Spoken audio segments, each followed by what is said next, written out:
speaking of that, do you remember there was a segment when a great papier-mâché boulder came crashing down onto Mark Goddard's leg, his foot, actually.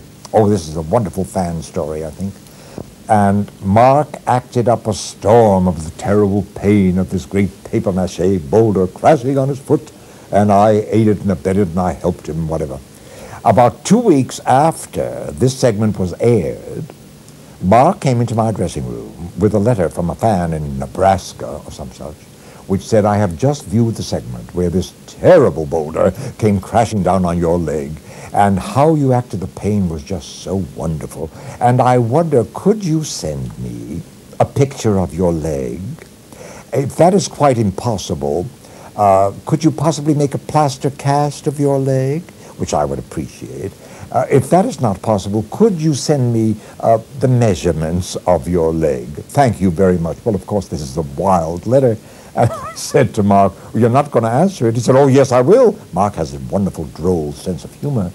And by God, he went out and found a picture of a foot and sent it to this poor chap. Oh, dear, dear. I remember that. That was interesting.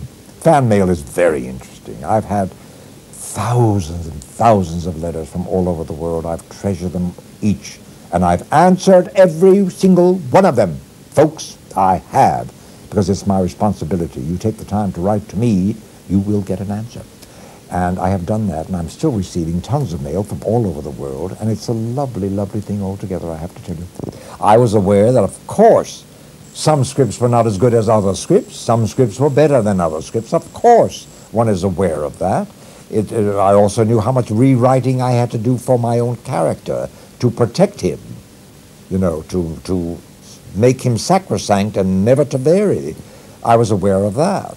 Also, I was aware that some of our writers, very creative, lovely, funny, marvelous writers, had a tendency to write themselves out. That happens, you know. It really does. And those were not the good scripts. I give you the Great Vegetable Rebellion. Oh, my God, when that llama wanted to kill me, I would refuse to act with the llama. I refused point blank. That llama spit. And they finally had to wire its mouth, and I refused to do a two-shot with the llama. Thank you very much. I said to Irwin, do close-ups of the llama and me. I wouldn't work with him. It was a dreadful script. It was written by one of our best writers who was at a loss for another point of view. I understood that. Was it fun to do the Great Vegetable Rebellion? Oh, good God, no. It was terrible, you know. But, of course, we had to do it. Some of our scripts were, I thought, very ingenious and very imaginative and lovely to explore. But that is the nature of weekly television. Not every week is it going to be Shakespeare.